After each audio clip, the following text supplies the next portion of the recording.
Bonjour à tous et à tous et à toutes, excusez-moi. C'est avec un grand plaisir que je vous accueille aujourd'hui pour ce webinaire portant sur les grands changements technologiques qui façonnent déjà notre avenir, soit l'intelligence artificielle, l'informatique quantique et la place de l'humain dans une profonde transformation. Ce webinaire s'inscrit d'ailleurs dans le mois de l'innovation, un moment privilégié pour prendre du recul, explorer de nouvelles idées et réfléchir ensemble à la façon dont nous pouvons innover au service du bien commun. Ces enjeux nous interpellent collectivement tant comme organisation publique que comme société.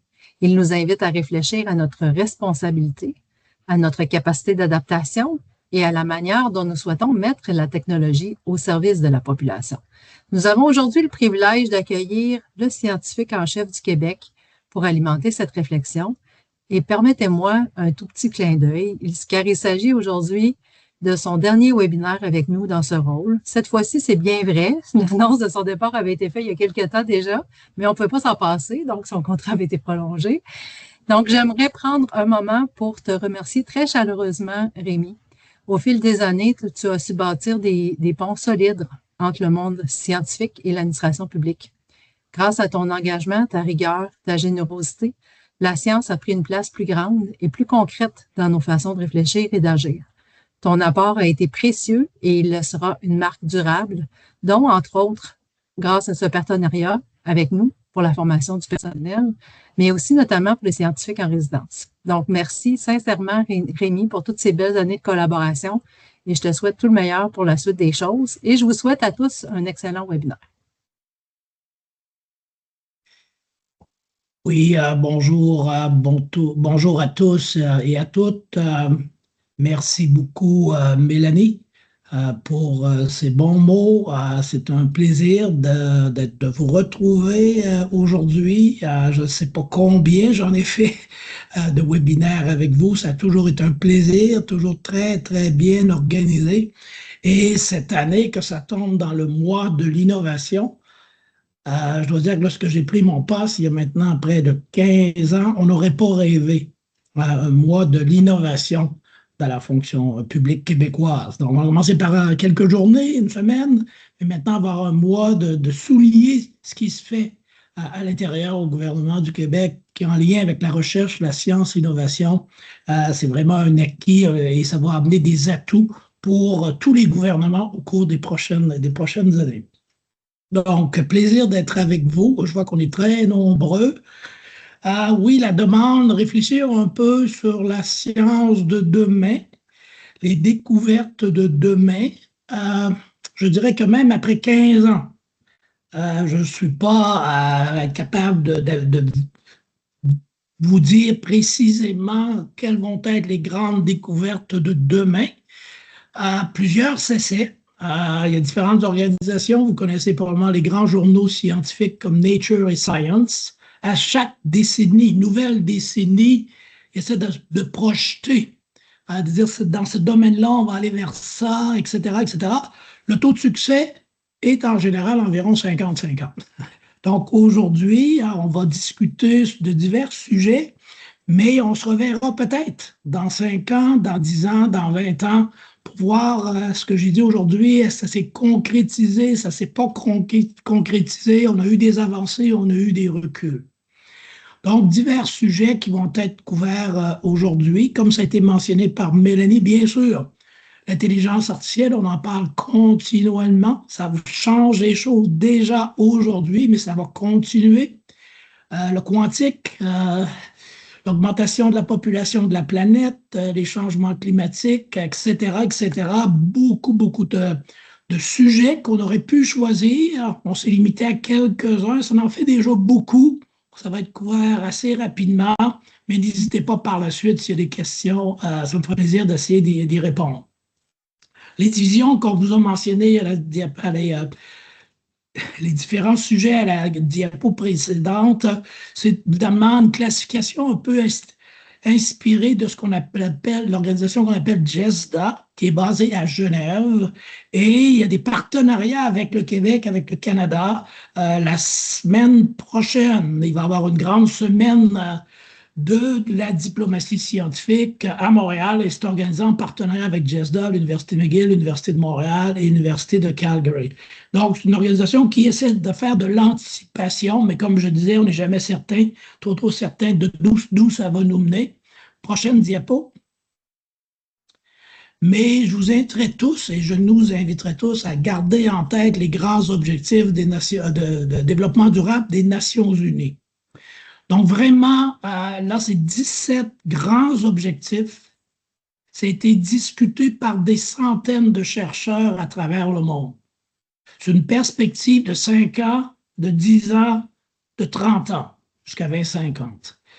Et chaque objectif de développement durable est basé sur des données probantes et basé sur de la science. On peut penser au changement climatique, c'est aussi les nouvelles technologies, comment nourrir la planète, l'équité, la diversité dans nos sociétés, la gestion de l'eau, etc., etc. Ça a été lancé il y a maintenant près d'une dizaine d'années. On a eu plusieurs avancées dans les, je dirais, 5-6 premières années, pas autant qu'on aurait voulu, mais quand même, il y a eu des progrès. La pandémie COVID a ralenti plein de choses et je dois dire que depuis 3 ans, la situation géopolitique est compliquée avec les guerres, donc il y a plus de pauvreté, les impacts sur l'éducation, sur le climat, etc. Donc, compliqué, mais gardez en tête qu'en termes d'analyse scientifique très détaillée, c'est probablement ce qu'on a fait de mieux au cours des dernières années. Prochaine diapo.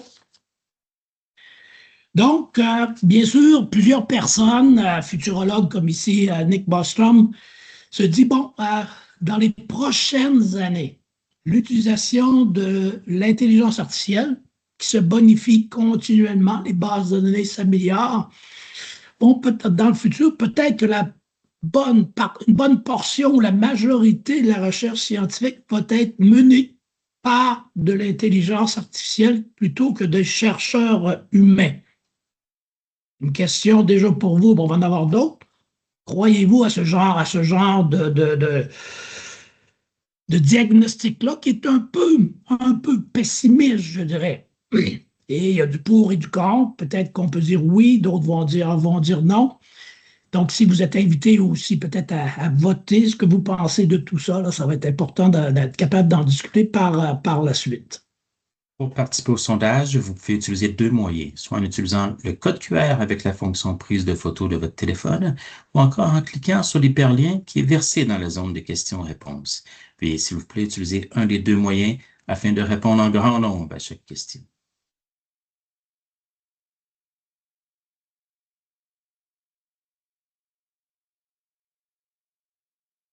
Et là, pour les collègues, je ne sais pas vraiment si on attend encore quelques secondes. Oui, c'est bon. Allons-y encore quelques secondes. Merci. Donc, participation en grand nombre. Il y a du oui, du non.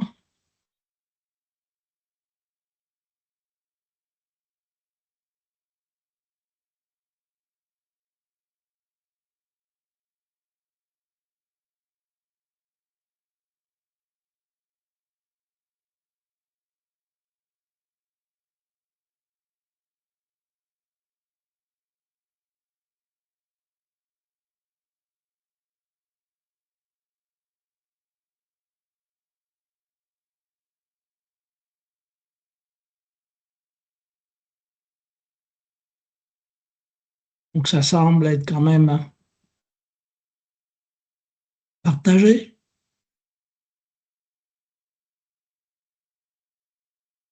Je ne sais pas si avec cet outil-là, est-ce qu'on a les statistiques?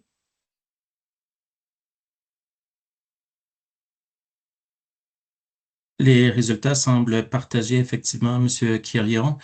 Donc, je ne crois pas que nous sommes en mesure là, de présenter un tableau en point de tarte ou autre graphique. OK, mais ça semble quand même assez partagé. Et j'ai vu quelques commentaires aussi en disant l'intelligence artificielle va être en soutien à la recherche scientifique dans différents secteurs, différentes disciplines. Ce serait un peu ma position aussi, en disant on a besoin quand même, lorsqu'on est en recherche scientifique, on a besoin d'audace, on a besoin de sortir des sentiers battus. Et ça, c'est un peu plus compliqué, à tout le moins encore aujourd'hui, pour l'intelligence artificielle, parce qu'il y a beaucoup moins de données lorsqu'on est dans les extrêmes, finalement, où il y a moins de consensus. Donc, cet aspect de sortir des sentiers battus, l'intelligence artificielle, en général, le fait moins parce que c'est plutôt des données qui amènent vers un certain consensus. Mais c'est certain que dès aujourd'hui, on voit quand même que l'intelligence artificielle peut être très aidante. Par exemple, si on a beaucoup de molécules à analyser pour développer un médicament, la robotisation et l'intelligence artificielle ont vraiment accéléré tous ces processus-là, sans nécessairement toujours conduire à une nouvelle molécule. Ça, c'est un autre problème. On a encore besoin de l'humain de ce côté-là. Donc, l'intelligence artificielle, la grande révolution prochaine. Donc, ici, vous êtes probablement informé de ça, là. Bien sûr, au Québec, avec un chercheur comme Ochoa Benjo, qui est un des pères fondateurs là, de tout ce qui est intelligence artificielle plus créative, si on veut. Donc, ça permet d'aller beaucoup plus loin, beaucoup plus rapidement à partir de grandes bases de données, tout ce qui est en lien avec l'apprentissage profond. Et Ochoa, maintenant, est quand même assez anxieux. Ça va nous mener à quoi, tout ça? Oui, il y a de très bonnes avancées. Ça peut être très utile. On peut penser, par exemple, détection de cancer, cancer au niveau des poumons, par exemple, l'analyse de radiographie, différents types d'analyses, comme je disais, pour de nouvelles molécules, des grandes bases de données associées au climat. Fait que ça peut être très aidant, mais c'est certain aussi, de l'autre côté, il y a des biais parce que cette barre des données que l'on fournit à cette intelligence artificielle-là, si les données de base sont un peu biaisées, et ça arrive assez souvent, ben c'est certain que le résultat à la fin va être aussi peut-être pas nécessairement correct. Donc ça, il faut tenir compte de ça. C'est certain qu'il y a tous des aspects aussi de cybersécurité, de sécurité des bases de données, comment s'assurer qu'on peut protéger tout ça, et c'est de plus en plus compliqué parce que finalement, avec les nouvelles technologies, l'intelligence artificielle peut aller contre l'intelligence artificielle et vraiment aller chercher à faire des découvertes dans des grandes bases de données, là, avoir accès à ça, même si ce n'était pas nécessairement prévu au point de départ. Et la situation géopolitique aujourd'hui, avec ce qui se passe dans le monde, États-Unis, Chine, Russie, les différentes guerres, met beaucoup de pression de ce côté-là. Donc, c'est certain qu'il y a quand même, c'est très positif, l'intelligence artificielle, vous l'utilisez probablement tous et toutes, au travail ou à la maison, avec les copilotes, etc.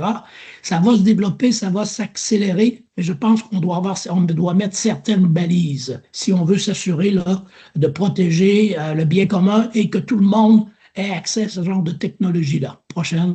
L'accès et comprenne aussi comment ça fonctionne, ces technologies-là. Donc, ce qu'on pense sur quelques années, bien sûr, ça se développe très rapidement. Hein, on pense avoir l'outil le plus à la pointe de la découverte des derniers résultats, puis on se rend compte qu'une année plus tard, on est déjà en arrière. Fait que c'est certain qu'il y a tout ça qui est à tenir compte. Ça va très, très, très rapidement. Et d'ici peut-être une couple de décennies, ben, de plus en plus, robotisation et intelligence artificielle, dans certains cas, ça va remplacer certains emplois, certainement. Mais moi, mon biais, puis on voit ici, générative peut faire preuve de créativité adaptative, on n'est pas encore rendu là. Est-ce que ça va venir? Peut-être, mais encore une fois, c'est une question de base de données, comment les bases de données sont construites, et s'assurer aussi que les extrêmes ne sont pas éliminés d'office. Pour un exemple, les programmes Audace du Fonds de recherche du Québec, on veut vraiment des projets de recherche très audacieux qui ne font, c'est pas juste ajouter un peu plus à ce qu'on connaît déjà. Et ça, bien sûr, si c'était analysé par l'intelligence artificielle, ce serait rejeté parce que c'était aux extrémités. Donc, il n'y a pas vraiment de données pour justifier cette hypothèse-là. Donc, il y a encore cet aspect-là de créativité qui n'est pas là, tout le moins présentement au niveau de l'intelligence artificielle. Est-ce que ça va venir? Probablement, ça va devenir plus sophistiqué, mais je crois qu'il y a encore toujours de la place pour l'humain dans tout ça. Prochaine. C'est aussi intéressant, vous avez peut-être vu ça. Bernie Sanders avec l'IA Claude et Sanders qui demande à Claude des informations en termes de géopolitique, de prise de position, en termes de géopolitique, en termes de gouvernance. Est-ce qu'on pourrait imaginer dans quelques années que des personnes comme moi, un scientifique en chef, on n'en a pas vraiment besoin parce que ce serait une intelligence artificielle qui pourrait éventuellement donner beaucoup de conseils aux élus, au gouvernement. J'y crois pas vraiment, mais c'est certain qu'il faut rester à l'affût, il faut rester éveillé, tout ça. Et encore une fois, penser au bien commun et s'assurer que nos gouvernements pensent à ça aussi en termes de gouvernance. Et le prochain point est justement sur la gouvernance. Qui gouverne l'intelligence artificielle prochaine? Pour l'instant, c'est compliqué dans ce domaine-là de gouvernance de l'intelligence artificielle. On a quelques grands donneurs d'ordre, les GAFA de ce monde, qui contrôlent énormément le secteur, qui ont des moyens financiers colossaux. Et certaines régions du monde, certains pays ne veulent pas vraiment trop contrôler ces grandes compagnies-là. On peut penser aux États-Unis où vraiment il y a très peu de règles liées au développement de l'intelligence artificielle et son impact dans nos sociétés. On peut penser un peu la même chose en Chine. Donc, il y a des défis de ce côté-là. L'Europe a commencé à prendre position, la communauté européenne, pour vraiment avoir une approche en termes de gouvernance de l'intelligence artificielle. Le Canada, vous avez peut-être vu, la semaine dernière, notre premier ministre, Mark Carney, a parlé là, de nouvelles lois, de façon de faire, de stratégie en termes de souveraineté par rapport à l'intelligence artificielle au Canada. C'est un bon pas en avant. On est un peu, je dirais, on est en retard, puis on ne peut pas le faire seul. Il va falloir le faire, d'après moi, avec des partenariats comme avec la communauté européenne ou d'autres pays qui ont un peu la même façon de voir les choses là, en termes de bien commun, de démocratie par rapport à l'intelligence artificielle. Ceci étant dit, on est quand même chanceux. Déjà parlé d'Oshwa Benjo. Ben, on a des gens qui réfléchissent, des chercheurs au Québec qui sont à la pointe de tout ça depuis plusieurs années. Donc, de ce côté-là, on a vraiment une longueur d'avance. Oshwa Benjo, qui, oui, a été très impliqué dans le développement des technologies, puis maintenant est beaucoup plus du côté, je dirais, de l'impact dans la société, le bien commun et tout ça. Donc, il a créé une nouvelle structure récemment, loi 0, là, pour vraiment dire, ben, il faut faire attention en termes de gouvernance, il faut que ça bénéficie à tout le monde pour pas que personne ne soit laissé en arrière. Donc, il y a peut-être certains dangers d'intelligence artificielle, il faut apprendre à mieux les cibler, mieux les contrôler. On a aussi une chercheuse à l'Université de Montréal, Catherine Régis, qui, elle, a une chaire de recherche du Canada, Canada CIFAR, et une chaire FRQ en diplomatie scientifique sur la gouvernance mondiale de l'intelligence artificielle. Donc ça démarre, cette chaire-là, gouvernance de l'intelligence artificielle. Et on est très fiers de ça, mais ça positionne aussi, encore une fois, le Québec avec, je pense qu'il y a déjà 6 ou 7 pays impliqués dans cette chaire-là, la Suède, la Suisse, les États-Unis. Il y a aussi deux pays africains, je me rappelle bien, un pays d'Amérique latine. Donc, vraiment, des réflexions. Et je pense que c'est très important que notre société, que les experts dans notre société réfléchissent à l'impact de l'intelligence artificielle dans nos communautés, sur l'emploi, sur la façon dont notre société fonctionne, sur le bien commun, etc. On était aussi les premiers à créer un observatoire sur les impacts sociétaux de l'intelligence artificielle, l'OBVIA. Donc, c'était le premier observatoire qui étudie vraiment ça. C'est basé à l'Université Laval, mais il y a un réseau de toutes les universités québécoises sont impliquées. Et c'était le premier. Par la suite, l'OCDE en Europe a créé un observatoire. Maintenant, il y en a plusieurs, mais vraiment, on était des pionniers. Et maintenant, l'OBVIA a des partenariats avec plusieurs pays dans le monde. Donc, je pense que l'aspect gouvernance de l'IA est très important. Et on est quand même un peu chanceux parce qu'on a beaucoup d'expertise ici au Québec. Donc, si on passe de l'IA maintenant plus au quantique, à l'ordinateur quantique, on en est où dans tout ça prochaine? Donc, vraiment ici, ce qu'on met ensemble du côté informatique quantique, c'est qu'on parle de l'intelligence artificielle et on met ça avec les embryons, je dirais, d'ordinateurs quantiques, qui finalement est un mode de calcul simplifié, je dirais, par rapport à ce qu'on avait l'habitude d'utiliser dans nos ordinateurs plus habituels.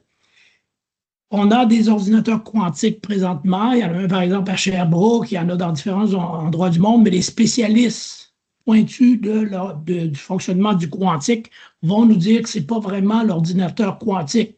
Hein, c'est le tout début. Si je faisais une analogie, peut-être pour ceux qui sont un peu plus âgés, participent avec nous aujourd'hui, on peut parler peut-être d'un Commodore 64 là, par rapport à notre téléphone cellulaire aujourd'hui.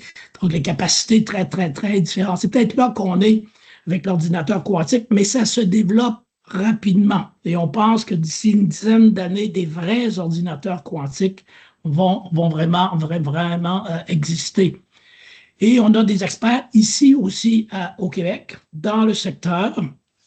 Et un que vous avez peut-être vu, vous avez peut-être entendu à la radio, à la télévision récemment, Gilles Brassard de l'Université de Montréal, est vu comme un des pères, un peu comme Benjo pour l'intelligence artificielle. Gilles Brassard est venu comme un des pères du quantique. Et lui a commencé aussi à dire, faut quand même réfléchir à tout ça parce qu'il y a des menaces. Oui, on peut essayer de se protéger en termes de technologie, de cybersécurité par rapport aux technologies d'aujourd'hui en intelligence artificielle, en informatique quantique, mais lorsqu'on va avoir un vrai ordinateur quantique, ces ordinateurs-là vont être capables de briser tous ces systèmes qui ont été développés pour protéger l'accès aux données, qu'elles soient secrètes ou plus ou moins secrètes. Là. Donc, lui est un peu anxieux par rapport à ça et un peu un cri d'alarme. Il faut faire attention. Et là aussi, il faut penser plus tôt que tard à tout ce qui est gouvernance du côté du quantique. Prochaine diapo. Donc, comme je mentionnais, présentement, c'est relativement embryonnaire pour les 4-5 prochaines années, même si vous allez entendre parler beaucoup d'ordinateurs quantiques, les gens vont dire on en a un. Ça reste que c'est embryonnaire, mais dans quelques années, on peut passer une dizaine d'années, si on écrit 25 ans, il va sûrement avoir beaucoup d'utilisation du quantique, ça va être beaucoup plus rapide. C'est déjà rapide ce qu'on voit en termes d'intelligence artificielle, mais avec le quantique encore beaucoup plus rapide, devrait aussi avoir moins besoin d'énergie pour être capable de fonctionner. Mais il faut falloir s'assurer qu'on va se protéger contre les côtés négatifs de cette technologie-là.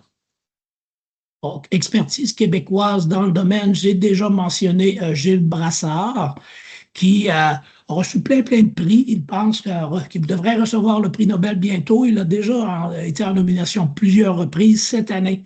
Et il a reçu le prix Turing, qui est un peu l'équivalent d'un Nobel là, dans le domaine de l'informatique. Et Yoshua Bengio l'avait eu il y a quelques années. Donc, c'est assez rare pour une petite société, quand même, comme le Québec, d'avoir 2 prix Turing sur une période de quelques années. C'est assez exceptionnel. Dans des domaines de pointe où la compétition est quand même très, très féroce. On a aussi à Sherbrooke, une zone quantique là-bas, et on a un chercheur là-bas, Alexandre Blais, qui vraiment est un des pionniers dans le domaine aussi, qui est une sommité mondiale dans ce domaine-là, et ça conduit le gouvernement du Québec à désigner Sherbrooke comme une zone d'innovation sur le quantique. J'ai oublié de le mentionner avant pour l'intelligence artificielle, mais on collabore aussi avec une organisation au Québec là, pour essayer de créer des mots en français, d'avoir une terminologie en français pour ces nouvelles technologies, parce que les nouveaux mots sont toujours créés en anglais et souvent on n'a pas vraiment accès à ces mots-là dans notre langue. Donc on travaille avec des partenaires pour vraiment avoir un lexique francophone de ces nouvelles technologies-là. Prochaine. Donc, si on met ça ensemble, on pense que oui, ça va accélérer, faciliter la recherche, faciliter de nouvelles découvertes. Il faut faire un peu attention, encore là, mieux comprendre l'impact de ces nouvelles technologies-là, la gouvernance de ces nouvelles technologies-là et leurs possibilités en termes d'aspects très positifs, mais aussi bien comprendre peut-être les défis que ça va apporter là, dans, par exemple, l'analyse de grandes bases de données qu'on croyait vraiment à l'abri d'attaques en termes de cybersécurité, mais peut-être qu'avec le quantique, dans 15-20 ans, on va être obligé d'avoir changé encore une fois les technologies pour protéger les grandes bases de données. Prochaine. Donc, question ici. Avez-vous amorcé une réflexion sur la protection des données sensibles, notamment face à la menace de l'ordinateur quantique? On n'est pas tout à fait là encore une fois, mais ça s'en vient. Donc, vous commencez à réfléchir à tout ça.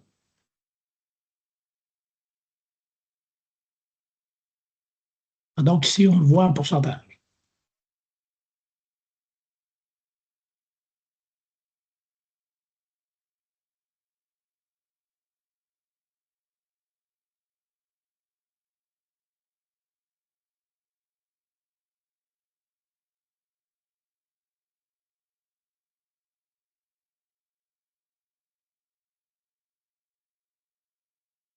Donc, ici, il semble avoir la différence semble être plus importante entre le oui et le non, que c'était pour la première question par rapport à l'intelligence artificielle.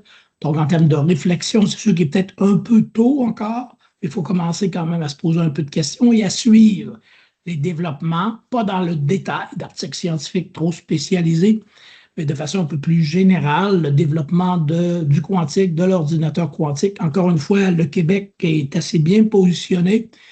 Et par exemple, à la zone d'innovation quantique à Sherbrooke, déjà, il y a un regroupement qui s'intéresse aux impacts du quantique dans notre société. Donc, si vous êtes intéressé, vous pourrez contacter ces équipes-là là-bas. Ils vont se faire plaisir d'interagir avec vous. Prochaine. Une autre question très importante avec l'augmentation de la population sur notre planète. Comment nourrir tout ce monde-là? Comment s'assurer qu'il y a un peu plus d'équilibre entre les pays qui ont accès à beaucoup de facilités de ce côté-là, et d'autres régions du monde où c'est beaucoup plus compliqué. Donc ça aussi, c'est une grande question où on doit vraiment réfléchir ensemble, nos gouvernements, avec, par exemple, si on prend le Québec et le Canada, mais aussi globalement, avec d'autres régions du monde, s'assurer qu'on essaie de partager les connaissances, les nouvelles connaissances dans ce monde-là. Déjà, il y en a des nouvelles choses, puis on les utilise, nos agriculteurs, par exemple, les utilisent au Québec pour modifier certains produits, certains fruits, certains légumes, toutes sortes de technologies génomiques, de technologies génétiques, utilisation de l'intelligence artificielle dans les champs pour aller cueillir les produits, que ce soit des légumes ou des fruits. Là. Il y en a de plus en plus on fait un lien avec l'agriculture de précision ici. Donc, permettre d'aller à des petits robots dirigés par intelligence artificielle, d'aller ramasser, par exemple, les brocolis. Il y a déjà des compagnies au Québec qui travaillent là-dedans. Ça va sûrement se développer énormément au cours des prochaines années. Et ça, je pense que c'est assez positif. Peut-être ce qui est dans les grands défis, je dirais aussi en termes à l'échelle globale, l'échelle mondiale, un des défis, c'est la perte de biodiversité. On avait eu à Montréal, 2 ou 3 ans, le grand sommet mondial sur la biodiversité. Le gouvernement du Québec, du Canada aussi, avait quand même pris des positions globales pour essayer de protéger cette biodiversité parce qu'on perd beaucoup d'espèces à chaque année, presque à chaque minute, je dirais. Là. Donc, il faut trouver des façons de mieux protéger notre biodiversité si on va être capable, à plus long terme, de nourrir l'ensemble de la planète. Là. Et ce n'est pas en faisant des monocultures qu'on va y arriver. Donc, il faut avoir une certaine diversité de ce côté-là. Prochaine diapo. Donc, au cours des prochaines années, j'ai déjà mentionné un peu, donc il va y avoir beaucoup plus de technologies utilisées dans le monde de l'agriculture à plus petite et à grande échelle. Il va y avoir toutes sortes de capteurs, d'analyses qui vont permettre de dire oui, là, il manque de ci, il manque d'un tel produit, il y a trop d'eau, il n'y a pas assez d'eau. Donc, je pense que ça va aider Ça va aider aussi à avoir des meilleures récoltes, des plantes un peu plus enrichies en termes de biomasse. Donc, ça va être de plus en plus une agriculture de précision. À tout le moins, c'est ce qu'on avait en tête depuis un certain temps. Et vous allez le voir si vous regardez les grands objectifs de développement durable. Un des défis, on a reculé récemment dans ce domaine-là avec les guerres, avec les attaques, les guerres, et aussi les retours en arrière, même au Québec, même au Canada, en termes de changement climatique. Oui, des coûts économiques à ça, donc on recule un petit peu pour être plus compétitif, mais les changements climatiques ne disparaissent pas. Ce phénomène-là s'amplifie et ça a un impact, bien sûr, sur tout ce qui est le monde de l'agriculture et des écosystèmes. Donc, on a un défi de ce côté-là, ce qui nous amène même, et vous avez peut-être vu les nouvelles récemment au niveau du Canada, à reconsidérer les interdictions de certains pesticides. Bon, bien peut-être, finalement, on est peut-être allé trop loin. Mon avis, à titre de scientifique, il faut faire très, très attention de ce côté-là. C'est vraiment des polluants très toxiques et il ne faudrait pas revenir en arrière dans ces secteurs-là. Il faut aller trouver des façons de faire qui sont beaucoup plus naturelles, beaucoup plus biologiques, si on veut, que trop chimiques. Donc, il y a une tendance à aller vers un relâchement de ce côté-là. Il faut faire très attention. Prochaine diapo. Donc, la biodiversité, je l'ai déjà mentionné un petit peu, donc très, très important. Il y a un bon leadership du Québec dans ce secteur-là. Il faut faire attention, il faut s'assurer qu'on continue à aller de l'avant et qu'on ne revient pas trop en arrière là, à cause de certaines géopolitiques compliquées. Il faut garder un leadership. Je pense qu'à terme, ça va être, entre guillemets, très, très payant. Prochaine diapo. Et encore une fois, on est quand même assez bien positionné. Il y a déjà beaucoup d'expertise au Québec dans le domaine de la biodiversité. Andrew Gonzalez, qui est à McGill, qui travaille dans ce secteur-là depuis très longtemps, qui est financé par un regroupement stratégique du Fonds de recherche du Québec, et Jérôme Duprat, je vais en reparler dans quelques minutes, mais qui vient d'être nommé scientifique en chef du Québec. Donc, c'est vraiment un expert dans ce secteur-là de biodiversité, d'environnement et d'économie de l'environnement. Donc, j'espère qu'avec Jérôme, on va pouvoir continuer à avancer dans le secteur de protection de notre environnement, protection de la biodiversité et le leadership québécois dans ce secteur-là. Et on a, par exemple, plusieurs réseaux en agriculture durable qui fonctionnent aussi très bien, là, qui collaborent déjà avec Andrew et avec Jérôme. Donc, il faut s'assurer qu'on continue à aller de l'avant, qu'on progresse de ce côté-là. Prochaine. Bien sûr, une très grande menace. Tout ce qui touche le climat, les réchauffements climatiques.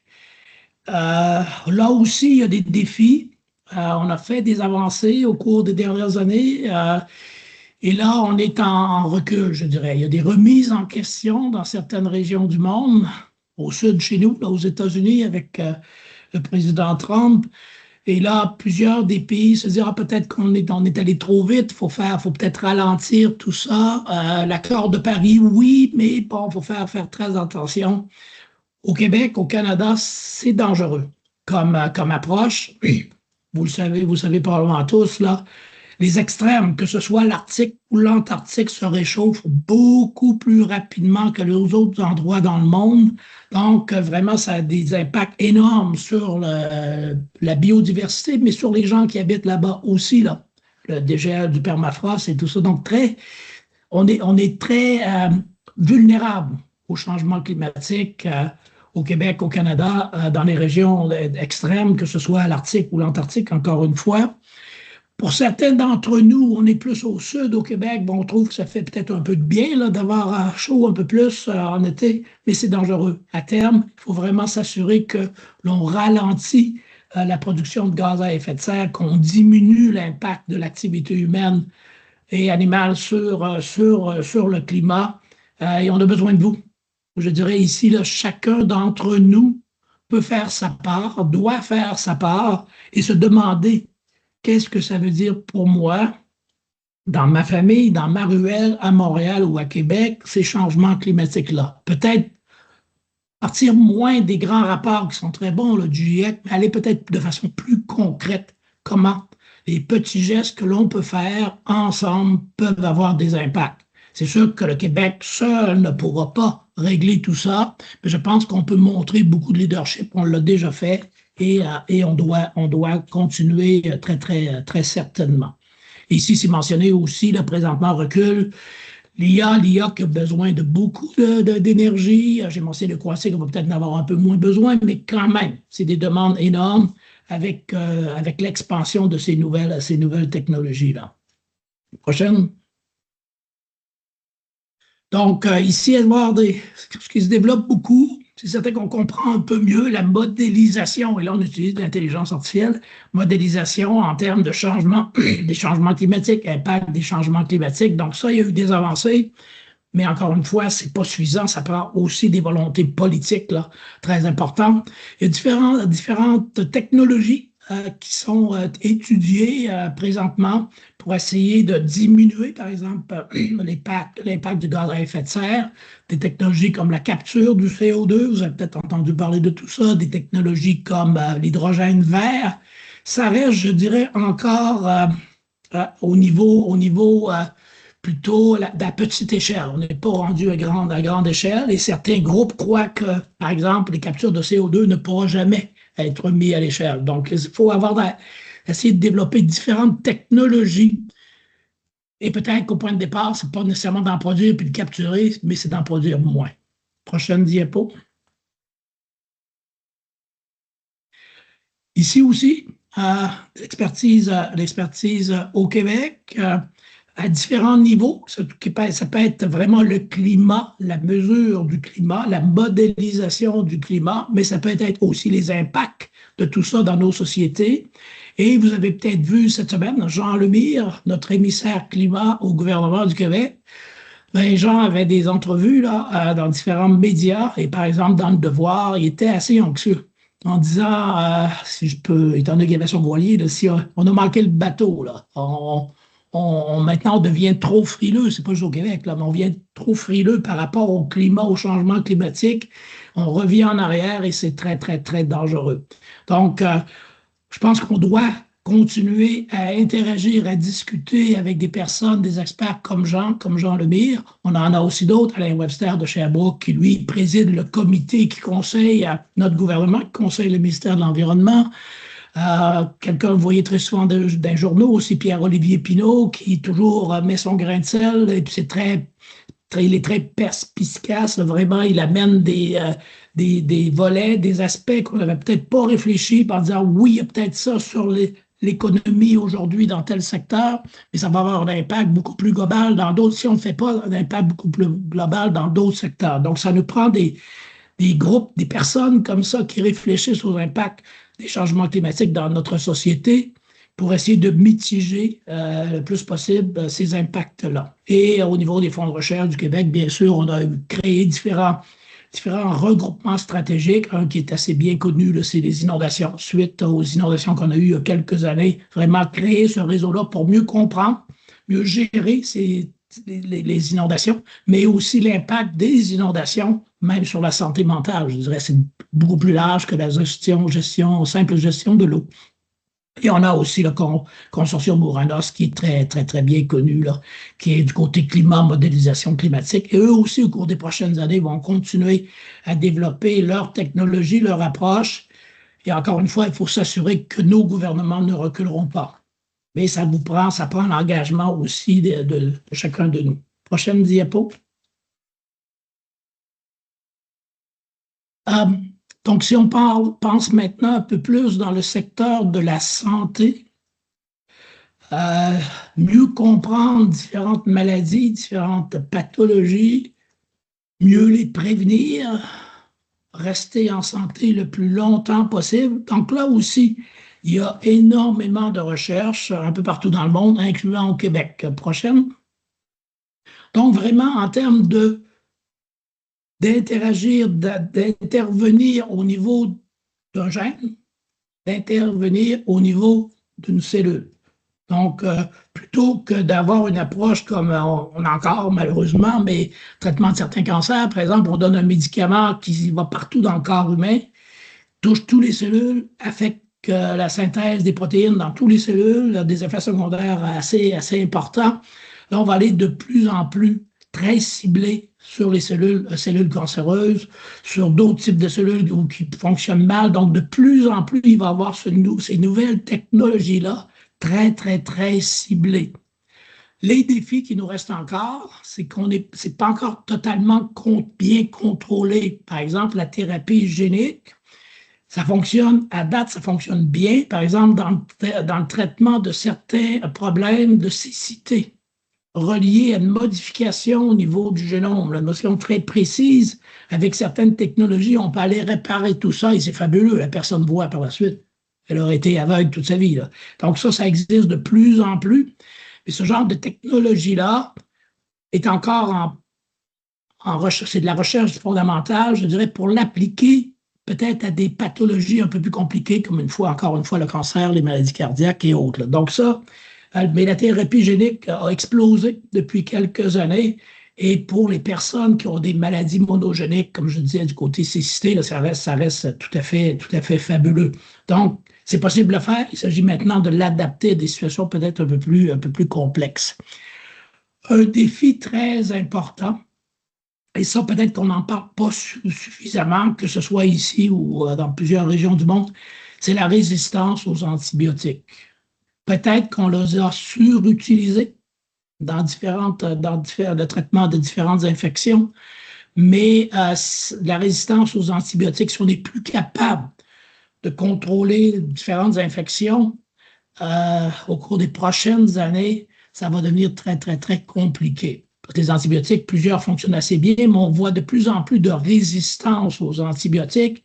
Et en termes de chimie, de développement de nouvelles familles d'antibiotiques, ça reste difficile. Il y a eu énormément de recherches investies dans ce secteur-là depuis plusieurs années. On n'a pas réussi encore à vraiment trouver là, des classes de molécules peut-être assez différentes de celles qu'on a aujourd'hui comme antibiotiques qui pourraient faire un peu le même travail. Donc, il y a beaucoup de recherches à faire encore là-dedans parce que c'est quand même inquiétant si on développe de plus en plus de résistance aux antibiotiques, on s'en va à l'hôpital avec une attaque cardiaque et puis finalement, on prend une infection là-bas et on ne répond pas aux antibiotiques et finalement, c'est cette infection-là qui nous tue. Là. Ça arrive, mais il ne faut pas que ça arrive à grande échelle.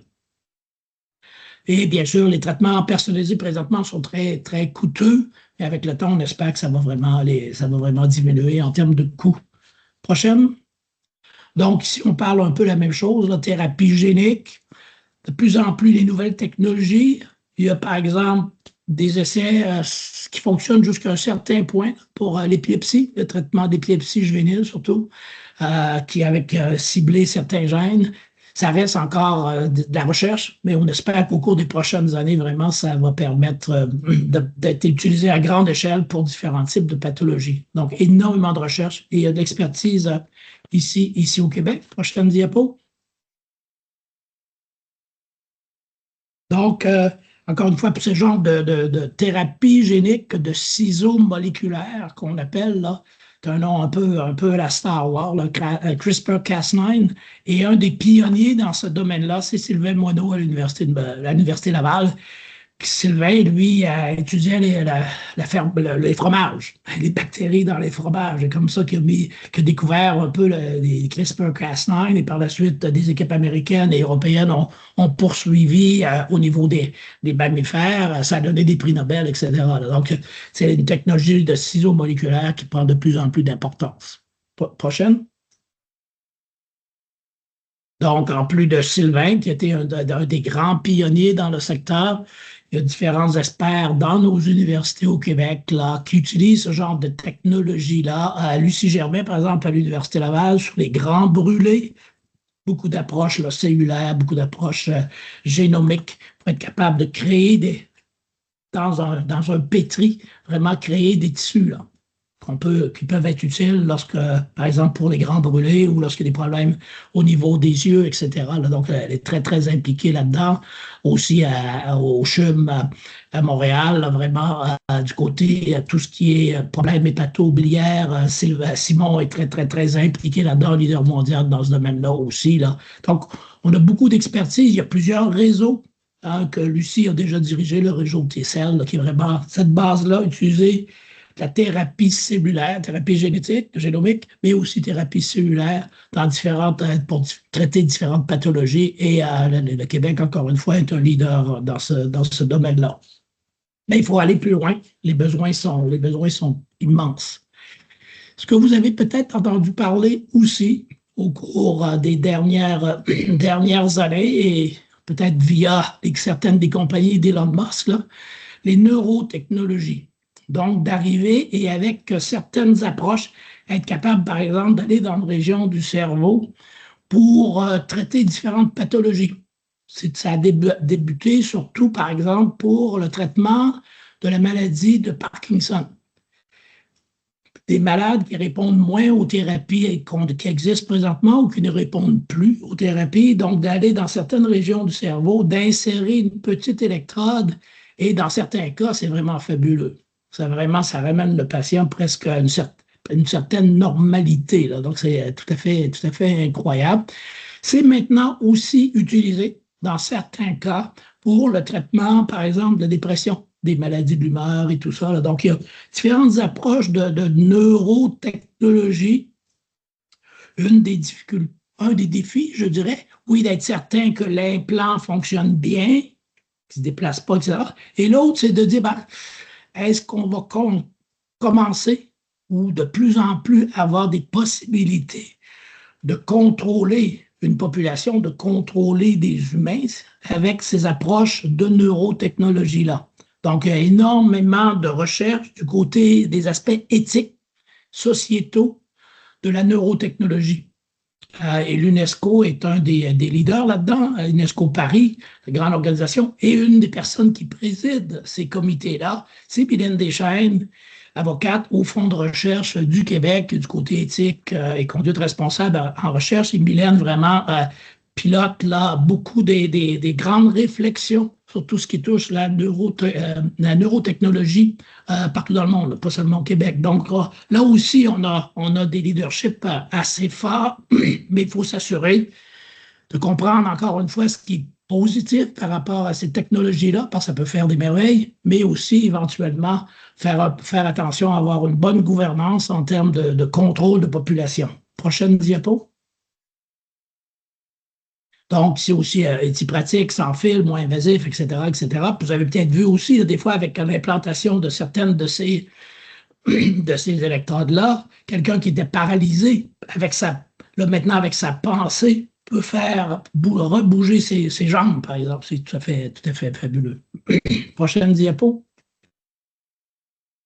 Et on a ici aussi, là, on a des pionniers. C'est sûr que le Québec a une longue historique de recherche en neurosciences dans plusieurs de nos institutions, en particulier à l'Université McGill, l'Institut neurologique de Montréal, dans notre jargon, le neuro, ou en anglais le MNI. Et certains d'entre vous connaissez peut-être le Brenda Milner. Brenda a été, à la fin des années 40, début des années 50, une des premières à suggérer qu'une région du cerveau qu'on appelle l'hippocampe était impliquée dans la mémoire, dans les processus cognitifs. Brenda est toujours vivante. Brenda a maintenant 107 ans. C'est un modèle de vieillissement réussi. Jusqu'à 100 ans, elle est encore dans son laboratoire avec des étudiants, essayer de comprendre encore plus comment fonctionnent en détail les processus cognitifs. Donc, c'est vraiment un trésor national, cette Brenda-là, et on l'a reconnue comme grande sage du Fonds de recherche. C'est une première grande sage du Fonds de recherche du Québec il y a 3 ans. Et à 107 ans, c'est assez incroyable. C'est probablement la neuroscientifique la plus âgée au monde maintenant. Et on a plein d'autres chercheurs. Il y a une grande concentration de recherche en neurosciences, en santé mentale au Québec. C'est sûr qu'il reste encore des questions, des problèmes énormes de ce côté-là. Il faut mieux comprendre, par exemple, les maladies comme la maladie d'Alzheimer. On a eu certains progrès, mais il reste encore beaucoup de travail. Je pense qu'au cours des 15-20 prochaines années, on va être capable de commencer, un peu comme le cancer, à mieux reconnaître les sous-types de maladies d'Alzheimer pour cibler les approches thérapeutiques pour chacun de ces types-là.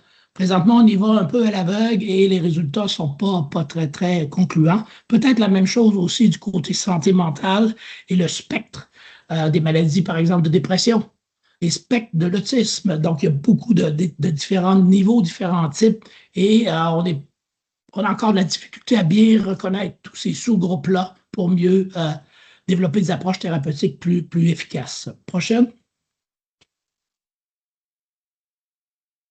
Bon, c'est peut-être quelque chose qu'on veut tous, là, le vieillissement réussi, comment bien vieillir, comment vieillir en santé. Prochaine diapo. Et je viens de parler de Brenda Milner. Bon, c'est-à-dire que ça prend un bagage génétique favorable, je dirais. C'est pas seulement ça, mais c'est certain que ça aide énormément. Donc, avoir une génétique qui nous était moins ouverte peut-être aux maladies comme différents types de cancers, des maladies cardiaques et autres. Donc, ça, très important.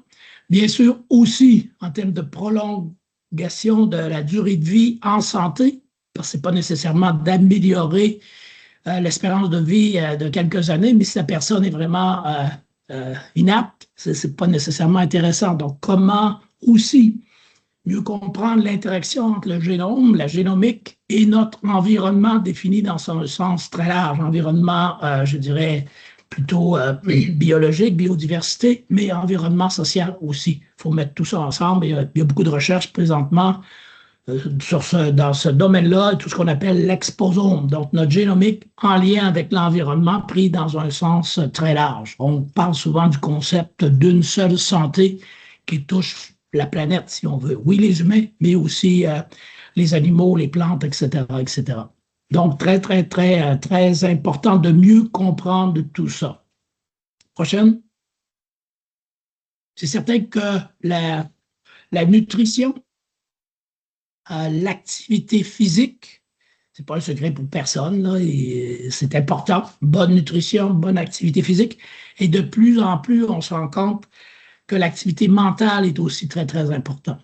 Donc, continuer à stimuler notre cerveau lorsqu'on vieillit, ne pas s'isoler de plus en plus critique, lire, faire des mots croisés si on aime ça. Si on n'aime pas ça, on ne prend pas ça, par contre, là, parce que là, on va se créer un stress, ça va être pire. Il faut vraiment faire des choses qu'on aime du côté pour garder notre cerveau en forme. En termes de technologie, probablement, revitaliser des cellules, des organes ex vivo, donc on le prend, on le sort et on le revitalise et on le remet à l'intérieur. S'il y a déjà de la recherche animale sur ça, puis ça fonctionne relativement bien, probablement que ça va se développer beaucoup au cours des prochaines années.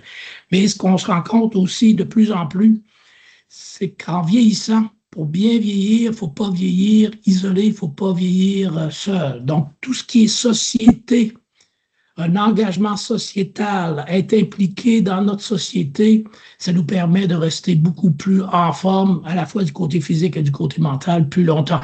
Les pionniers là-dedans, c'est vraiment les pays scandinaves et le Japon. Donc, on peut apprendre de ces régions du monde-là. Prochaine. Les expertises aussi québécoises, Sylvie Belleville, beaucoup de recherches là, du côté langage et vieillissement. J'espère tout ce qui est avec les accidents cérébrovasculaires, etc., etc. Elle dirige le réseau québécois de recherche sur le vieillissement, puis il y en a plusieurs autres au Québec aussi, là, à Sherbrooke, à Montréal, à Québec et partout en région, différents réseaux de recherche sur le vieillissement. Et encore une fois, il faut le rendre très multidisciplinaire dans le jargon de FRQ, là, intersectoriel. Prochaine. C'est sûr que j'en ai parlé jusqu'à un certain point déjà. La surveillance avec les technologies, avec les nouvelles technologies, surveillance de nos populations, cybersécurité. Il faut faire attention. Il y a beaucoup de technologies qui se développent de ce côté-là. Il y a des aspects positifs.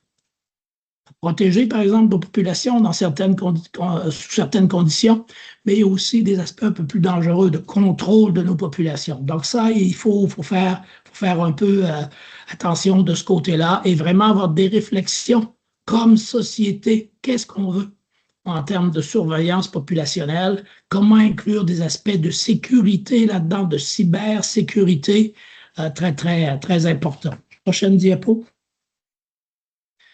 Donc, j'ai mentionné un peu, mais en termes de surveillance populationnelle, là, qu'est-ce qu'on veut vraiment? Est-ce qu'on veut surveiller les individus individuellement avec toutes sortes d'approches de caméras, etc., etc.?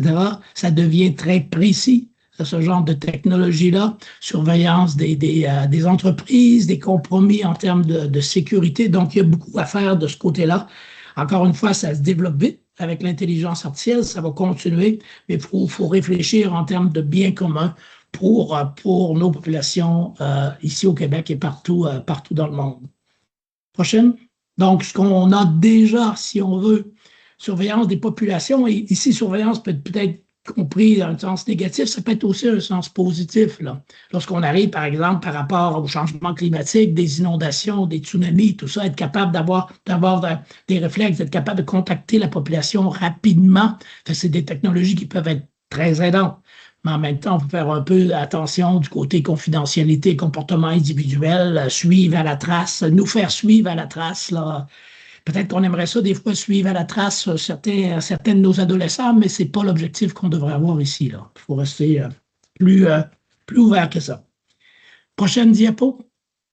Et finalement, pour moi, vraiment absolument critique, et tout ce qui est en lien avec l'éducation, les technologies en lien avec l'éducation, c'est un des grands objectifs de développement durable. On a fait des progrès au cours des 10 dernières années. On est en recul depuis 2-3 ans. Un peu partout dans le monde, c'est sûr, dans les pays en guerre, ben là, c'est beaucoup plus dramatique. Donc, avoir une éducation de base pour tout le monde, au Québec, au Canada, mais partout dans le monde, je pense qu'on doit avoir un rôle à jouer comme pays riche, si on veut, puis essayer d'aider les pays qui n'ont peut-être pas les mêmes ressources, s'assurer d'une base acceptable, minimale en termes d'éducation, parce que si on n'a pas ça, ça va être compliqué en termes d'accès à tout ce qui est numérique, la littératie numérique, la littératie scientifique.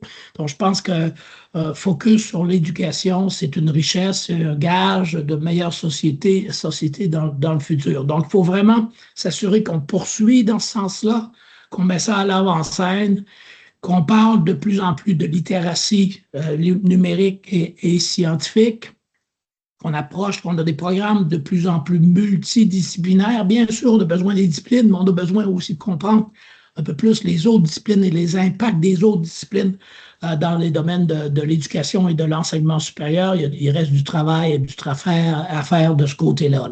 Et ça doit être vrai accès à l'éducation primaire, secondaire, mais accès à l'enseignement supérieur au niveau des collèges, des universités, aussi très important partout au Québec. Donc, le réseau de l'UQ, de l'Université du Québec, de ce côté-là, est bien, le réseau des collèges, mais il faut continuer à les appuyer, il faut continuer à les supporter davantage. C'est vrai pour le Québec et c'est vrai pour d'autres régions du monde. Prochaine. Donc, bien sûr, il va y avoir des changements d'approche d'enseignement. Déjà, on le voit. L'intelligence artificielle, il va y avoir beaucoup d'outils d'intelligence artificielle qui vont aider, on espère, les enseignants dans le futur, qui vont aider aussi nos jeunes dans le futur à mieux apprendre, à mieux comprendre, plein de technologies d'apprentissage immersif, etc., etc. Mais il faut s'assurer qu'au point de départ, on forme aussi très bien nos enseignants. Donc, il y a des défis de ce côté-là aussi au cours des prochaines années. Et comme c'est mentionné, pour un peu plus long terme, on est déjà là au fond de recherche, c'est de s'assurer que c'est moins cloisonné entre disciplines et secteurs, qu'on essaie de mieux comprendre l'ensemble des processus éducationnels et s'assurer d'une meilleure littératie de ce côté-là. Prochaine diapo. Bien sûr, en lien avec tout ça, il y a la désinformation. Donc, si ce qu'on pense, on a de plus en plus d'évidence, lorsqu'on cible l'éducation, qu'on augmente le niveau d'éducation, c'est pas certain à 100%, mais en général, ça nous permet de mieux combattre la désinformation. Ici, vous voyez, c'est un peu drôle, mais les collègues m'ont fourni ça, là, 30 contre Kirion en termes de désinformation. Là. Fait que je pense que mais là aussi, chacun d'entre nous doit être impliqué là-dedans, s'assurer qu'on ne propage pas de fausses nouvelles. Et de ce côté-là, il faut mieux comprendre l'intelligence artificielle et comment ça fonctionne, tous ces algorithmes-là, pour s'assurer que ce qu'on utilise en termes d'information est validé et qu'on n'est pas dans notre petit monde un peu cloisonné, là, et on fait confiance à seulement quelques sites qui ne sont pas validés, c'est très dangereux. Donc, désinformation, fausses nouvelles, mésinformation, très dangereux et dangereux aussi pour le futur de nos démocraties prochaines. Donc, je pense qu'ici, on a une autre question en lien avec la désinformation.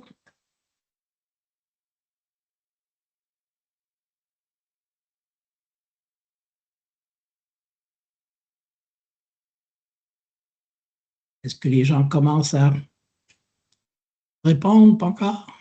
Oui, tout à fait. Face à la désinformation, quels moyens votre organisation se donne-t-elle pour y faire face?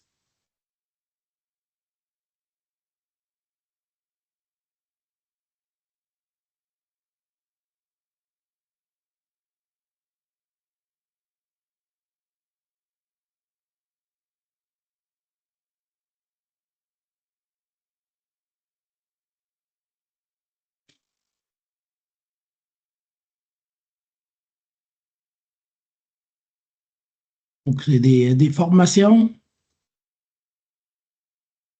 ensemble, c'est plus ça, essayer de comprendre le phénomène.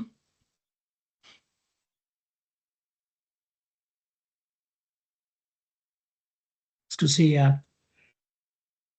c'est important? Déjà plus de 225 réponses. Nous pourrions mettre fin à la question. Donc ici, si on revient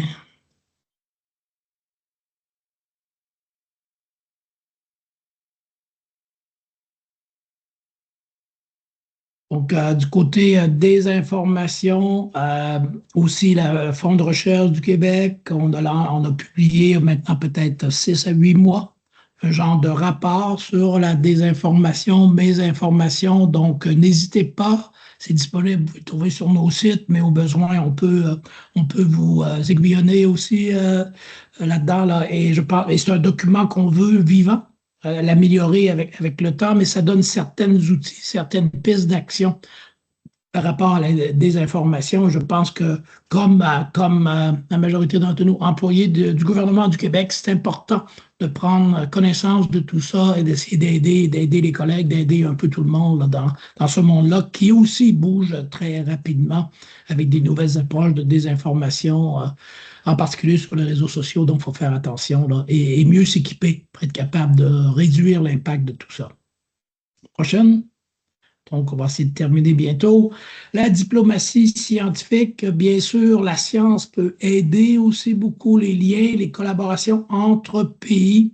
Donc, souvent on dit en bon franglais, là, un soft power, comment la science peut aider les liens entre pays. On l'a vu beaucoup, par exemple, dans l'exploration spatiale, avec les stations spatiales russes, américaines, de différentes nationalités impliquées. Les gens vivent ensemble pendant des mois. Les grands accélérateurs de particules, comme par exemple à Genève, où ils ont trouvé le boson de Higgs, les collègues des collaborations, les Palestiniens, Israéliens, les Russes avec les Ukrainiens. Donc, la science peut aider de ce côté-là, les négociations entre pays. Donc, il faut essayer de mieux s'équiper de ce côté-là en termes pour le Québec et le Canada. Là, et il y a beaucoup d'intérêt depuis quelques années dans ce sens-là. Prochaine.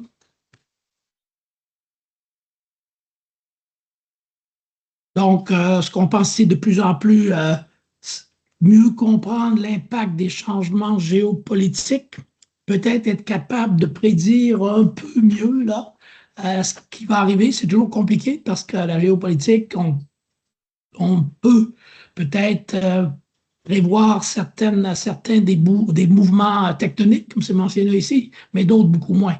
Trump 2.0, là, ça a été ouf, un impact énorme que personne n'avait nécessairement prévu par rapport à Trump numéro 1. Là. Donc, le 2 est encore beaucoup plus dramatique du côté science, du côté géopolitique, etc., etc. Donc, oui, mais la science peut quand même aider de ce côté-là. Prochaine diapo. Et ce qu'on a décidé de faire au Québec, c'est on est des pionniers de ce côté-là. Donc, au Fonds de recherche du Québec, on a créé récemment, c'était lancé en mars dernier, 8 chaires en diplomatie scientifique. Donc, nos universités pouvaient nous faire une proposition. Des comités de pairs ont évalué tout ça. En bout de ligne, il y en a 8 qui ont été nommés, qui vont se spécialiser dans différents secteurs. Comme je mentionnais déjà, la gouvernance de l'intelligence artificielle, les connaissances autochtones sur la science, l'Arctique, la nutrition, l'agriculture durable. Donc, il y a plein de sujets. Et ça est un réseau qui implique déjà une quinzaine de pays avec des collègues québécois et ça va continuer à se développer. J'ai déjà mentionné la semaine prochaine la semaine sur la diplomatie scientifique à Montréal en collaboration avec Calgary, McGill, Montréal et JESDA. Donc, beaucoup d'activités de ce côté-là au Québec. Et avec ces 8 chaires-là, présentement, le Québec est l'endroit du monde où il y a le plus de chaires en diplomatie scientifique. Donc, j'espère qu'on ne restera pas premier longtemps, là, parce que je pense que tout le monde a besoin de ça, tous les pays ont besoin de ça, mais on a quand même un leadership assez important de ce côté-là. Donc, prochaine diapo. Ici, vous avez une autre question. Imaginez-vous le rôle de l'humain face au bouleversement technologique. Est-ce qu'on a toujours un rôle comme humain ou on va se faire remplacer par des machines, par des robots, par de l'intelligence artificielle?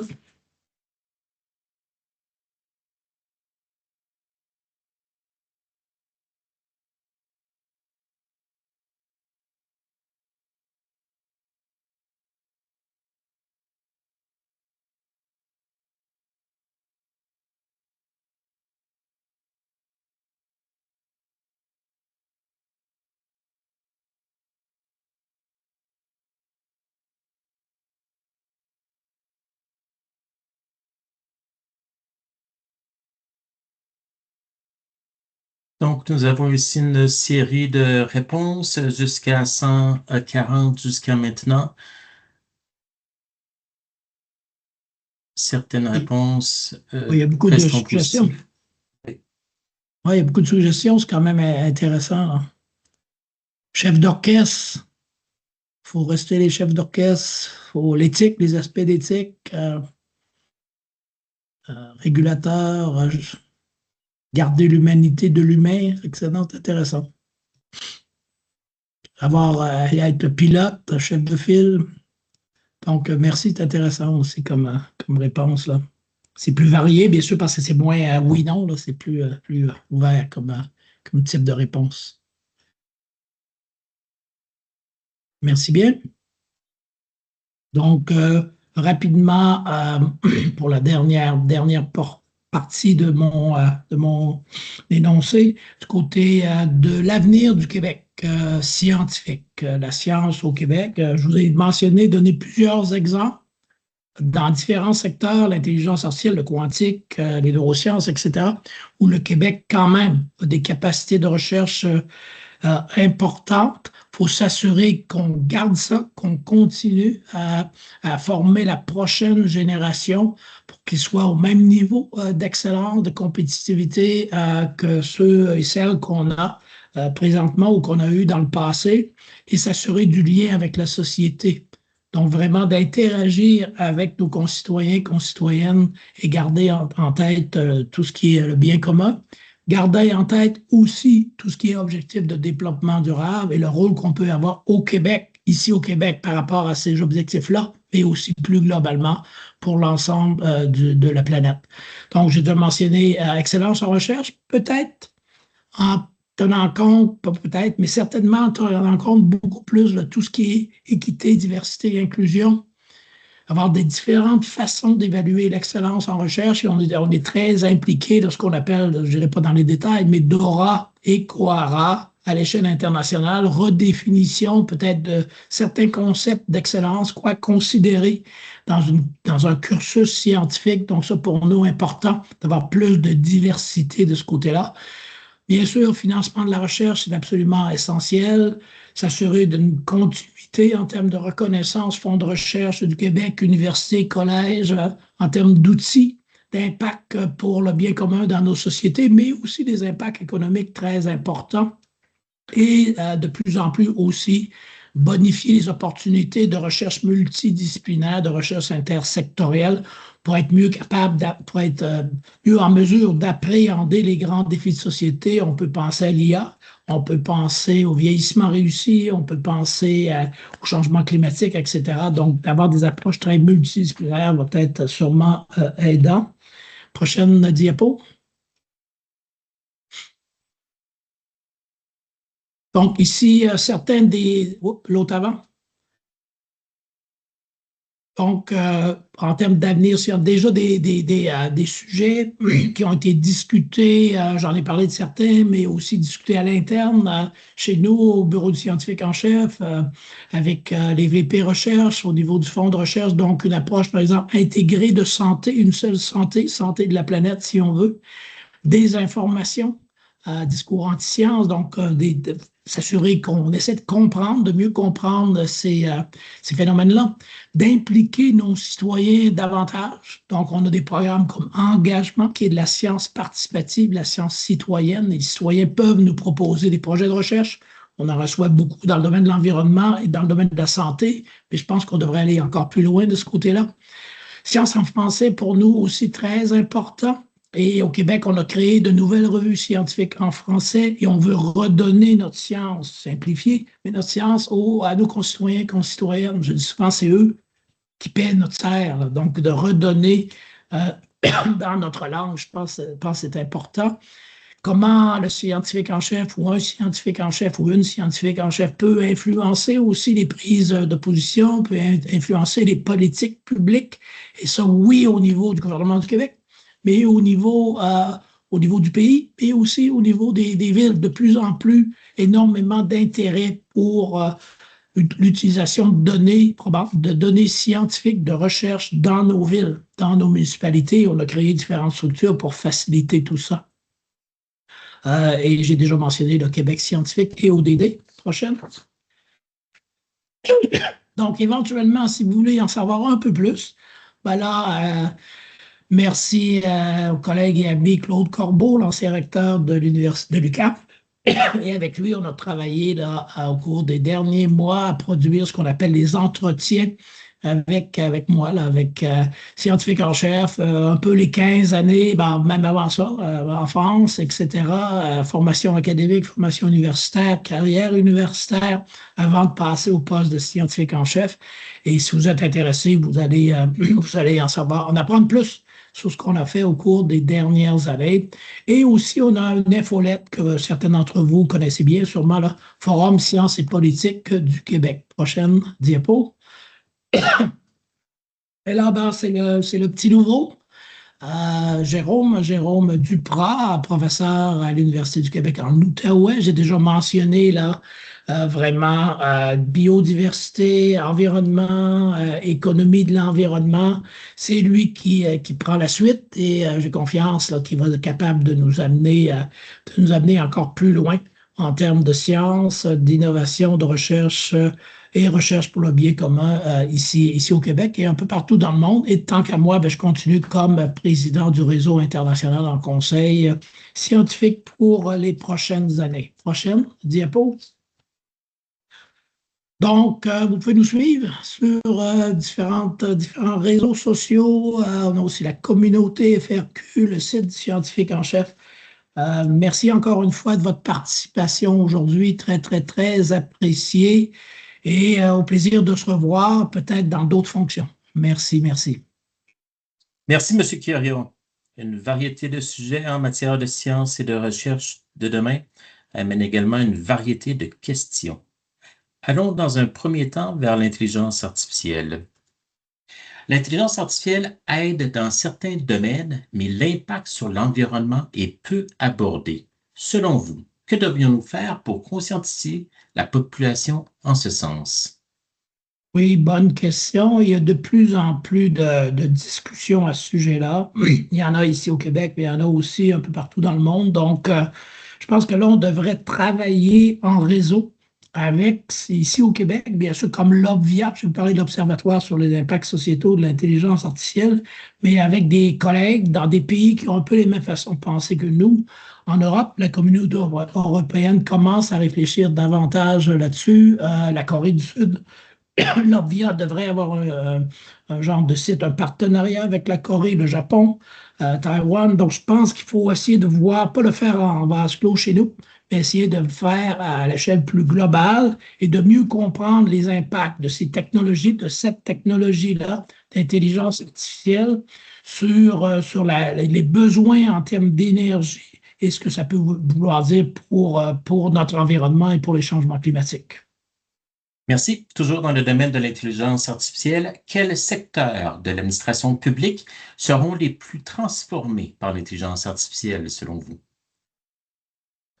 Oui, bonne question. Et souvent, on entend parler dans le domaine du droit, dans le domaine légal, où finalement, très souvent, il y avait des analyses qui prenaient quand même pas mal de temps de repasser là, certains dossiers pour faire l'analyse et aider peut-être les avocats, aider les juges à prendre des décisions.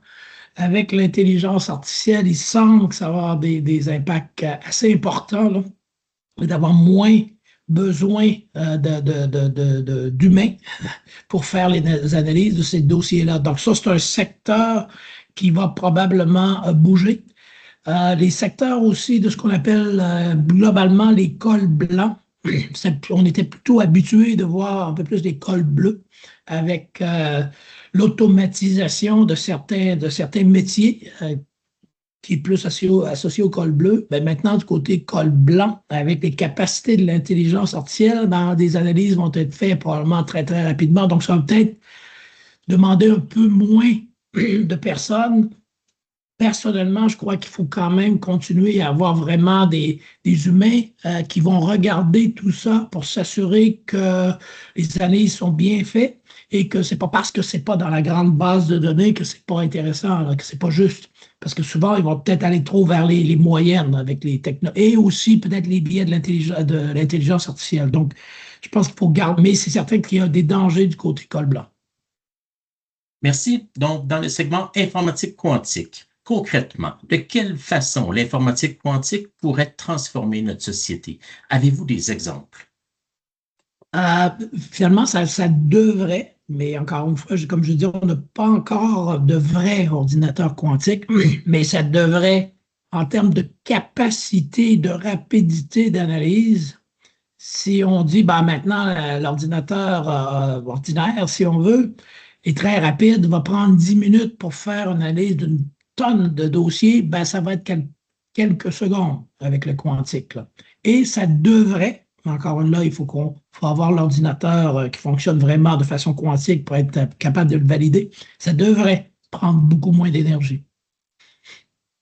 Merci. Le volet neurotechnologique concernant les thérapies du futur, est-ce qu'il y aura, selon vous, des avancées pour les thérapies psychologiques, étant donné les enjeux grandissants en santé mentale? Bonne question. Il semblerait, puis il y a quelques bonnes études dans le domaine, que certains types de dépression, pas générales, là, pas tous les types mais certains types de dépression pourraient répondre assez positivement à des approches de neurotechnologie. Il y a certaines maladies neurologiques aussi, comme le TDAH, qui pourrait peut-être, pour certains types de TDAH, pourrait peut-être être mieux traité par des approches de neurotechnologie. Et ça reste encore relativement embryonnaire. Merci. Dans le domaine de la santé, concernant la résistance aux antibiotiques, y a-t-il une coordination faite entre les pays afin de moins distribuer les antibiotiques à tout vent? Dans certains pays, les médecins prescrivent des antibiotiques pour un simple rhume. Ça donne l'impression d'être à l'article de la mort. Ne devrait-on pas commencer par là?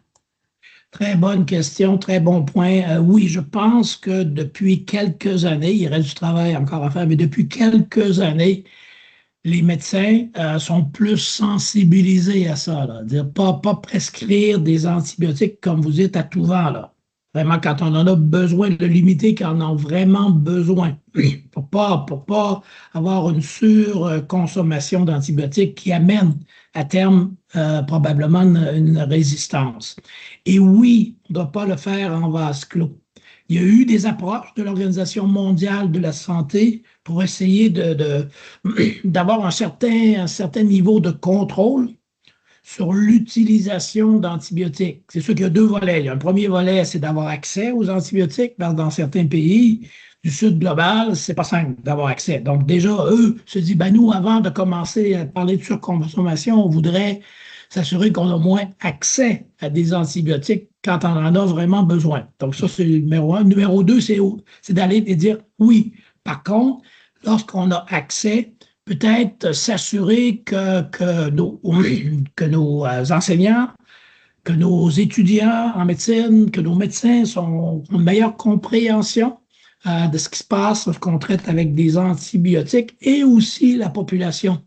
Parce que c'est certain que des fois, c'est nous aussi comme patients qui le demandent. Là. Fait que ça joue un peu des deux côtés. Mais oui, il y a une réflexion importante là, parce qu'il y a des dangers. Si ça devient totalement inefficace, les antibiotiques, on va avoir beaucoup de problèmes. Merci, M. Quirion. En lien avec les guerres et la géopolitique, êtes-vous optimiste ou pessimiste concernant la capacité humaine à collaborer, à transcender les intérêts capitalistes pour relever les défis à venir? Je dirais, j'étais plus optimiste il y a peut-être 4-5 ans. Il me semble qu'avec le défi qu'on a eu avec la pandémie, ça n'a pas été simple. Mais on a quand même travaillé davantage ensemble. Plusieurs pays dans le monde, certains pays du Sud ont moins eu accès à certaines approches thérapeutiques que d'autres. Mais globalement, en termes de science, les pays se sont rapprochés. Les chercheurs ont échangé les données scientifiques, les nouveautés de recherche. Les gouvernements échangeaient assez ouvertement aussi les informations. Donc, moi, j'avais espoir qu'on avait appris de ça pour faire face aux grands défis de société comme le climat, comme l'agriculture durable, etc., etc. On est rapidement retourné dans nos vieux souliers, si on veut, et là, différents problèmes, différentes guerres, à gauche, à droite, et on dirait qu'on n'a pas appris, que l'histoire se répète, là, qu'on peut retourner même beaucoup plus loin beaucoup avant la Première Guerre mondiale, mais on dirait qu'on retourne un peu toujours dans les mêmes façons de faire, avec certains dirigeants qui en veulent à d'autres, qui deviennent très impérialistes, ils veulent tout contrôler. Et là, on voit que ces plaques-là tectoniques ont bougé au cours des 2-3 dernières années. Donc, la géopolitique actuelle est compliquée et nous amène pas à être très, très, très optimiste. Donc, on espère que le vent va tourner, que ça va changer et peut-être qu'on a besoin là, de l'implication de nos concitoyens et concitoyennes là, et comme pays, comme au Québec, au Canada, on est d'une puissance moyenne, donc peut-être travailler davantage ensemble, les puissances moyennes, si on peut pas, si on veut pas tous faire dicter par les 3-4 grandes puissances mondiales. Quelle découverte scientifique récente vous a le plus surpris personnellement? Ben, je dirais, si on revient à la pandémie, la mise au point des vaccins à l'ARN, ça a été incroyable. C'est sûr que c'était basé sur 25-30 ans de recherche fondamentale sur l'ARN. Qu'est-ce que ça fait l'ARN dans une cellule? À quoi ça sert? Mais avant la pandémie, il n'y avait aucun vaccin qui avait été développé à partir de ces technologies-là, à partir de ces savoirs-là. Et je me rappelle au début de la pandémie, on avait des entrevues et souvent je disais, ben, avant d'avoir un vaccin, on va en avoir pour 2-3 ans, parce qu'en général, le vaccin plus classique Ça prend au moins 2 ans, 2, 3 ans là, pour développer tout ça, avoir les essais cliniques, etc., etc. Avec les vaccins à ARN, quand ça commençait à être testé, ils disaient que c'est efficace dans 80% des cas, 85% des cas. C'était vraiment difficile à croire. Et ça s'est avéré vrai. Et même s'il y a des gens peut-être qui croient un peu moins, c'est quand même très, très, très sécuritaire. Ça a été donné à des millions de personnes dans le monde. Ça a eu des effets fabuleux. Donc ça a été vraiment une découverte surprenante. L'autre, j'ai parlé de thérapie génique avec CRISPR-Cas9. Ça aussi, c'est une avancée majeure. Merci. Quelles compétences l'effectif de la fonction publique devrait-il développer dès aujourd'hui pour mieux naviguer dans un monde façonné par les aspects discutés aujourd'hui? Peut-être, et on essaie de développer ça avec notre petit programme là, de scientifiques en résidence dans les ministères. J'ai parlé des villes, mais il y en a aussi dans les ministères, puis il y en a aussi dans les bureaux du Québec à l'étranger. Donc peut-être d'avoir un peu plus de présence de scientifiques à l'intérieur de notre gouvernement, à l'intérieur des différents ministères, pour être capable de dialoguer, peut-être mieux comprendre aussi les nouveaux développements de la science des diverses approches, ce qui est bon, ce qui est peut-être moins positif. Donc, d'avoir plus d'experts dans notre fonction publique, je pense que ce serait important. Certains ministères en ont plus que d'autres, mais je pense que ce serait bien d'en avoir un peu plus dans tous les ministères et de travailler davantage avec le bureau du scientifique en chef de ce côté-là. Je pense que ce serait positif. Le secrétariat du Conseil du Trésor vous remercie, M. Rémi Quirion, pour votre conférence. Merci de votre collaboration aux webinaires gouvernementaux depuis la première heure. Merci également aux participantes et participants de votre intérêt pour le webinaire d'aujourd'hui. Salutations aux équipes de travail ayant choisi de visionner ce webinaire ensemble. Au plaisir de vous retrouver en septembre prochain pour une toute nouvelle programmation des webinaires gouvernementaux. Merci à tous. Merci, très apprécié. Bel été à tout le monde. Et merci encore pour l'organisation du webinaire.